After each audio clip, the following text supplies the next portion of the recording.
ಬಂದಿದ್ದಾರೆ, ಅವರಿಗೂ ಸಹ ಆತ್ಮೀಯವಾಗಿ ನಾವು ಸ್ವಾಗತವನ್ನು ಕೊಡ್ತಾ ಇದ್ದೇವೆ. ಹಾಗೆ ನಮ್ಮ ಕೋಲಾರ ಜಿಲ್ಲೆಯ ಜಿಲ್ಲಾಧಿಕಾರಿಗಳಿಂದ ಸ್ವಾಗತವನ್ನು ಕೊಡ್ತಾ ಇದ್ದೇವೆ.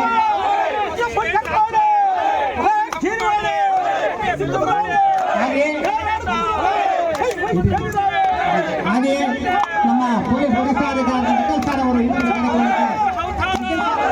ಒಂದು ಕಾರ್ಯಕ್ರಮಕ್ಕೆ ಆಗಮಿಸಿದ್ದಾರೆ, ಅವರು ಸಹ ಆತ್ಮೀಯ ಸ್ವಾಗತವನ್ನು ಬಯಸ್ತಾ ಇದ್ದೇವೆ.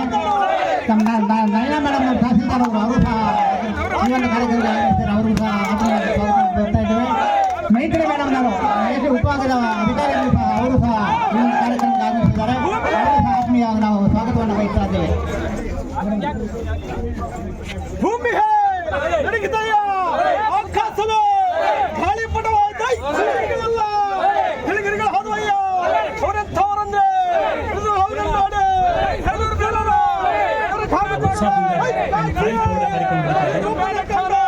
ನಮ್ಮ ಎಲ್ಲ ಮನೆದೇವರುಗಳ ಒಂದು ಸಂಸ್ಕಾರ ಇರುವುದಂತ ಈ ಒಂದು ಸಂಸ್ಕೃತಿ ಕಾಯಿ ಪವಾಡ ಎಲ್ಲ ವ್ಯಕ್ತಿಗಳು ನಮ್ಮ ಮಾಧ್ಯಮ ಸಲಹೆಗಾರರು ಅಂತ ಪ್ರಭಾಕರ್ ಅವರು, ಸುರೇಶ್ ಅವರು, ನಮ್ಮ DC ಸಾಹೇಬರು, SP ಸಾಹೇಬರು ಎಲ್ಲರೂ ಸಹ ಈ ಒಂದು ಕಾಯಿ ಪವಾಡ ಕಾರ್ಯಕ್ರಮದಲ್ಲಿ ಬಹಳ ಉತ್ಸಾಹದಿಂದ ಕಾರ್ಯಕ್ರಮ ವೀಕ್ಷಣೆ ಮಾಡ್ತಾರೆ.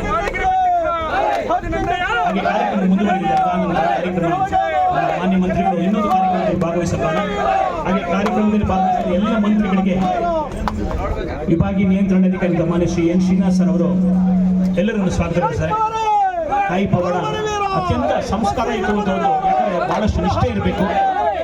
ಕಾಯಿ ಪವಾಡ ನಡೆಸಬೇಕಂದ್ರೆ ಅಲ್ಲಿರುವಂತಹ ಪೂಜಾರರಿಗೆ ಬಹಳಷ್ಟು ನಿಷ್ಠೆ, ಯಾವುದೇ ಸಾವಿನ ಎರಡು ಬಿಡಬಾರದು, ಬಹಳ ಭಕ್ತಿಯಿಂದ ಮಾಡಬೇಕು. ಈ ತರ ಕಾಯಿ ಪವಾಡದಲ್ಲಿ ಭಾಗವಹಿಸುವುದು ಕಾರ್ಯಕ್ರಮದಲ್ಲಿ ಭಾಗವಹಿಸಿ ಈ ಜಯಂತ್ಯೋತ್ಸವದ ಕಾರ್ಯಕ್ರಮ ಯಶಸ್ವಿಗೊಳಿಸುತ್ತಾ ಉದ್ಘಾಟನೆಗೊಳಿಸುತ್ತಾ ಟ್ಯಾಬ್ಲೋ ಉದ್ಘಾಟನೆಗೊಳಿಸುತ್ತಾ ಮಂತ್ರಿಗಳಂತ ಸುರೇಶ್ ಅವರಿಗೆ ವಂದನೆಗಳು.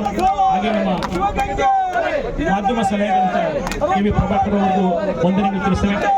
ನಮ್ಮ ಜಿಲ್ಲಾಧಿಕಾರಿ ಶ್ರೀ ಅಕ್ರಮ್ ಪಾಷಾ ಸರ್ ಅವರಿಗೆ, ಅಸಿಸ್ಟೆಂಟ್ ಕಮಿಷನರ್ ಮೈತ್ರಿ ಮೇಡಮ್ ಅವರಿಗೆ, ತಹಸೀಲ್ದಾರ್ ನಯನ ಮೇಡಮ್ ಅವರಿಗೆ, SP ಸರ್ ನಿಖಿಲ್ ಸರ್ ಅವರಿಗೂ ಸಹ ಕಾರ್ಯಕ್ರಮಕ್ಕೆ ಆಗಮಿಸಿ ನಮ್ಮ ಆಮಂತ್ರಣವನ್ನು ಮನ್ನಿಸಿ ಕಾರ್ಯಕ್ರಮದಲ್ಲಿ ಭಾಗವಹಿಸಿದಂಥ ಎಲ್ಲ ಮುಖ್ಯ ಅತಿಥಿಗಳಿಗೆ ಮತ್ತೊಮ್ಮೆ ವಂದನೆಗಳು ಸಲ್ಲಿಸ್ತಾ ಮತ್ತೆ ಕಾರ್ಯಕ್ರಮ ಮುಂದುವರಿತಾ ಇದೆ. ಈಗ